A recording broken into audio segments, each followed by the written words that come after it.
You're listening to Contesting Wrestling, Minisode 38, where we are concluding our week of boss being bossed around and bossing others around vicariously through the great Sasha Banks. Indeed. Right up front, we made a rather large error on the main episode about Sasha, episode 37. The Iconics, Billy Kay and Peyton Royce, are from Australia, not New Zealand. See, I was not on this episode, and I would have immediately called all of their shit on that. Like, I know they're Australian. Like, culturally, their act is super Australian. They're the most Australian people I've ever seen. And I think, like, Dakota Kai is notably, I think, the first women's wrestler in WWE from New Zealand. Yeah. So, yeah. Anyway. It's very far.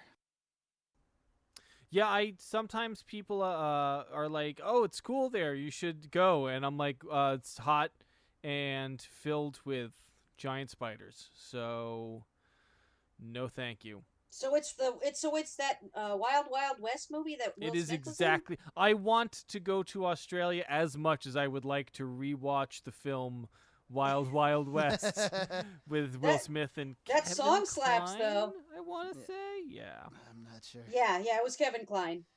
That movie is like a bad, good movie for me. I remember enjoying it as a teenager, you know. It's dumb. It's dumb, It's like yeah. really dumb. It's not like yeah, Men in Black that makes you think about like the world and are we the real aliens? No. It doesn't make you think at all. Yeah. It makes you wonder why you're watching it. Anyway, Sasha Banks. Definitely one of the cornerstones of the WWE over the last several years. One of the most prominent characters that they've had, and one of the faces of the women's revolution, as Stephanie McMahon so commercially put it. The women's revolution that Stephanie McMahon is solely responsible for. All hail Stephanie McMahon, Queen of Women's Wrestling. All hail Stephanie McMahon, Queen of Women's Wrestling. Definitely does not. Stephanie and Triple H's love of women's wrestling that does not have anything to do with those 3 teenage daughters. Stephanie McMahon hand murdered all the male wrestlers, so there's now only a women's division. Didn't you say you think Stephanie like owns an island or something where she has people No, I was fight saying she's a true feminist hero because she's the first person to have an island where a woman hunts other women for sport. Yeah, that's being a progressive. Yeah, right she's the real boss. Okay, she's the real #girl boss. Well, for she doing is. that. I mean, yeah, she is also literally the boss in that she's trampling on. That's the thing. I don't think Sasha Banks. I can't imagine her trampling on workers' rights the way that she often tramples on the faces of her opponents. So in that respect, she just has the good parts of bossmanship, and not the bad parts. She's also a hell of a worker. Right. She is also in a hell of wrestling a worker. parlance. Speaking of that, I wanted to elaborate a little bit more on crucifix holds because Evan, you were impressed by the way she pinned Charlotte Flair in the 4-way from NXT TakeOver Rival. Yeah, it's a good hold. It's a very realistic hold, and you're putting all of your weight on the person's arms, so they can't roll forward to get off of their shoulders. And you can pull it out of a lot of different situations. Bret Hart was always very fond of the crucifix hold in various ways. I like it a lot.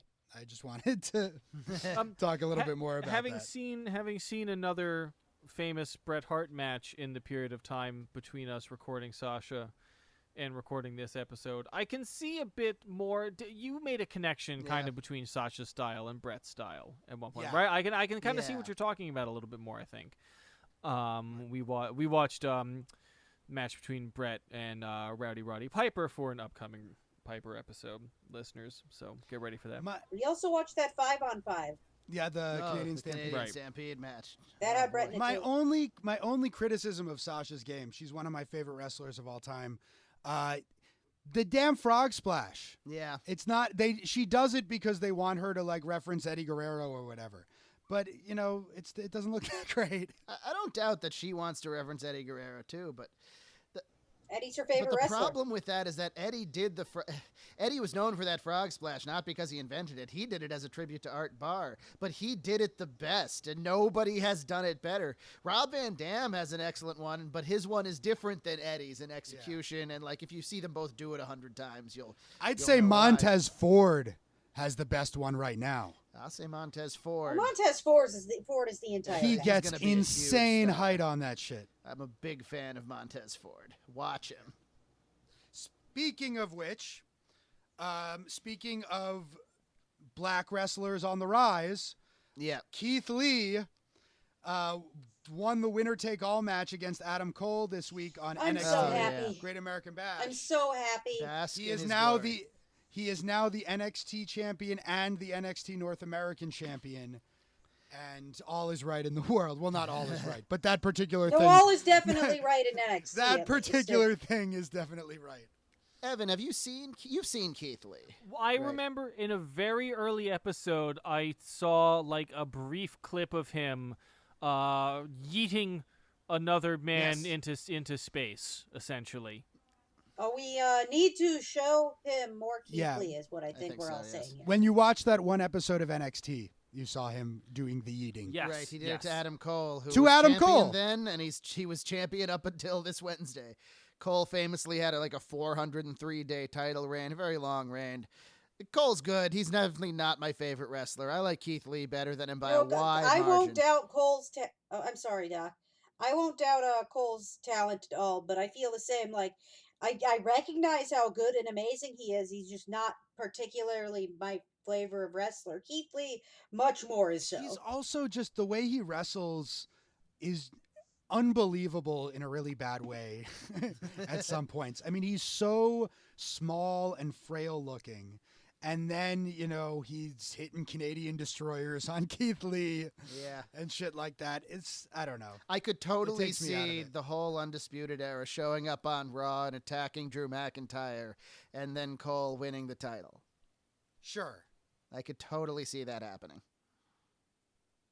I mean, I wouldn't do it that way, but I could totally see that happening. But yeah, I'm excited to see what Keith Lee does now. They're going to put him up against Karrion Kross. Yeah. And I'm hoping they don't just give the title to Karrion Kross right away. Yeah. But I'm worried that's probably where they're going. They might just do that. I think, Cross is getting the big deal rather quick treatment. We'll find out. We'll find out soon. And, I don't think that they gave Keith Lee the title now just to score political points. I think that was the plan for a while. I think they might have moved it up a little bit for that. Well, he's so good. They can Yeah. see how good he is. And yeah, it was time. Adam Cole had beaten everybody else also. He really had. It's been going around a bit, how what a high percentage of the champions in the WWE right now are not white people. And that's great. Both of the main champions are still white people, as they are most of the time. But I do think it is progress made that almost all of the other champions now are not. Now we need to see, and I realize you can't be picking who the world champion is off a color chart, but that's not the point. The point is we need to see more non-white people at the actual top of the WWE. So I got just to reiterate, guys. Big E is right there. It's right there. I'm afraid, part of me is afraid that Big E is going to miss his time because they're going to push Keith Lee and they're going, because they're idiots, they don't see that there's a difference between Keith Lee and Big E. Right, they're completely different. They're completely, They're oh yeah, different. yeah. There's Anyway. there's definitely a medium post, a medium essay to be written. Yeah. Shit, now I'm... What? Oh, go ahead. Is it all right? Go ahead, Evan. All I was going to say is, shit, now I want to see Biggie versus Oh, Keith. fuck Damn yeah. it. Fuck yeah. Oh, That yeah. is good. That would be the greatest fucking match of all That can time. be Holy WrestleMania, Yes, please. 38. shit. That should be every match on every show. They're the only people I want to see wrestle each other ever again now. Thanks, Ben. Anyway, Evan, you were saying. You were saying something about a Medium article. There's an article to be written about Seth Rollins in White Mediocrity, you know, how like we just Yeah. we just accept like a certain level of like, oh, and then there's this guy who his deal is like kind of what he sucks. And it's just like, oh, okay. I guess understand that is not technically Seth Rollins' deal. No. But like and like once again, like he might be a fine wrestler and maybe he's put in the work and stuff like that, but once again, it's the fact that like like there are there are all of these. It's when I feel like oftentimes when a person of color rises to the top in these situations, it's because they're like an undeniable force of entertainment and athleticism, and some of the white guys like are The like Rock. that. Yeah, Right. You have to be The Rock to attain that level of fame. As a person of color, I saw an interview with Aquafina talking about Crazy Rich Asians when that movie was coming out, and they're like, well, you hope it's a success and that they can make more like movies starring a bunch of Asians. And she said they need to make more movies starring a bunch of Asians if it's a failure. Because movies with white people in them are failures all the time, but they keep making movies with white people in them. Oh yeah. So the goal isn't, I mean, of course I hope the movie's a success, but that's not the goal. It's the ultimate example. I mean, when you think about when the Game of Thrones guys gave a speech shortly after the show ended, when like it was like an award, they were accepting an award, and they said they were like, yeah, this was like our first time working in television and like directing something, and we're so grateful that HBO gave us all this freedom to do this. And I'm just like, these fucking two random guys, each like one of whom had written a novel and the other whom I can't remember what he did, but like neither of them had ever directed an episode of television or been writers on a show, and HBO were just like, oh, here's an infinite money truck. Right. Like, have at it. Oh, you're gonna fail, and oh, whatever, it happens. And they're just like, and then and then creators, people, showrunners who are people of color are then struggling to like get their fucking super low budget thing made after years and years of like work, like struggling in PA positions and probably having a better idea of how to run a TV show than Benioff and Weiss wind Yeah. up,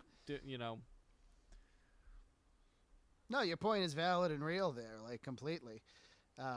Anyway, Keith Lee winning the title is good.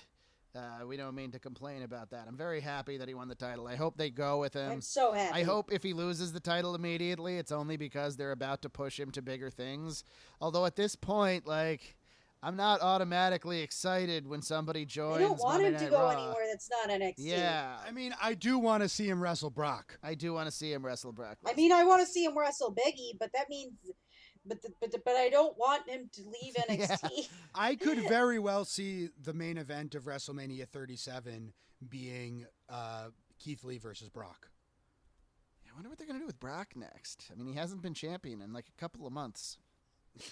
I'm trying not to worry about it because I don't want to have to think about whenever Brock shows back up, because the belt's just going to default back to him if he Right, does. yeah. And I'm so tired of it.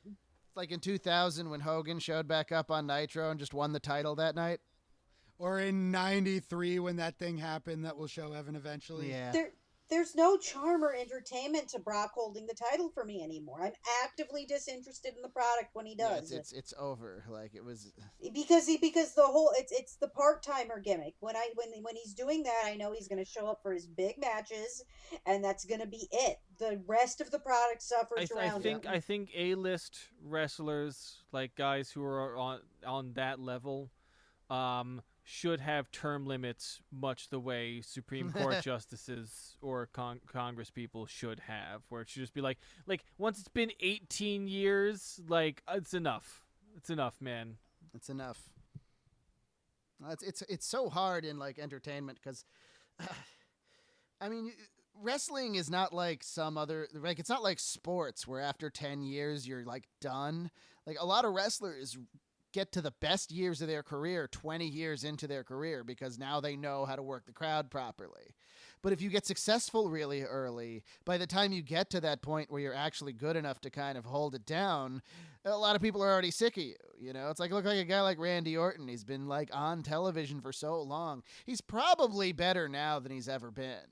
But I think he's better now than he's ever But I've been so tired of seeing his stupid face on my television for so long. It's an interesting situation we're in now that, Undertaker's done. Triple H may wrestle again. I don't know. He'll have another match. He's if he done feels as a like it, full-timer. But like Orton and Edge, guys who, started when we were already in our teens and 20s or whatever, are now the oldest guys in the company. Right. They're the elder statesmen, them and like Rey Mysterio. That's a very strange place to be in. Oh, so how about this match they're promoting with Rey Mysterio and Seth Rollins where they're like, you have to win by pulling out the other person's eye? Yeah, because they were admonishing AEW for their blood and guts approach to wrestling like a year ago. And now, Evan, this is literally what they're advertising the match as. In order to win, you must remove the other person's eye. Oh, it's so dumb. Just hearing it again. I've heard it before, but it just... Evan, you go. What's dumb about it is that you know that they're not going to do that, so then you're like, what stupid fucking thing are they going to do instead of that? Right.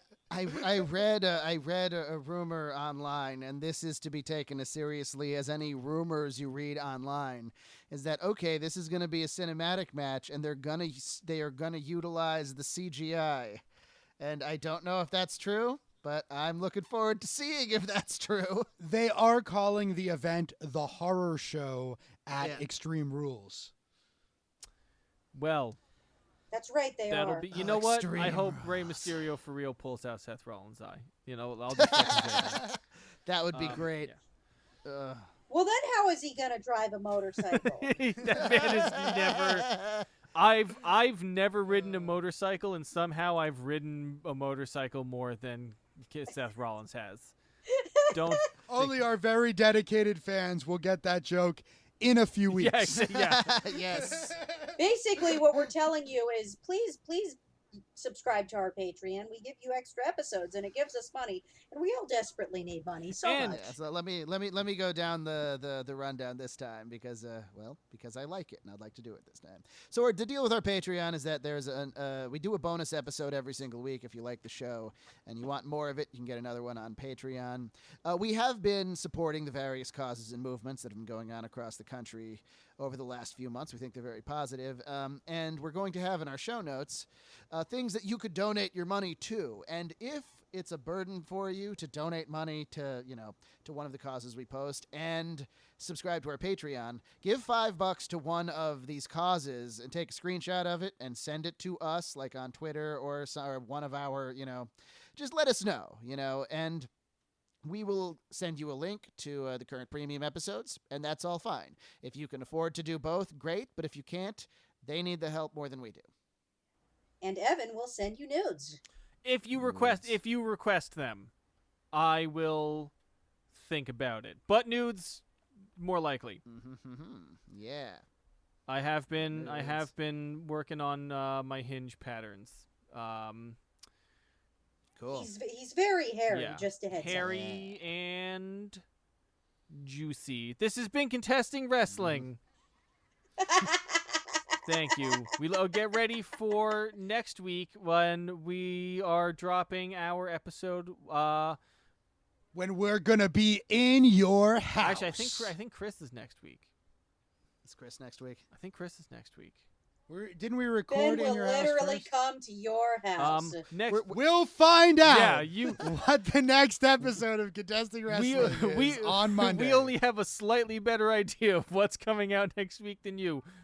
Time is meaningless. I think your name is Evan Juicy now. Because that's pretty good.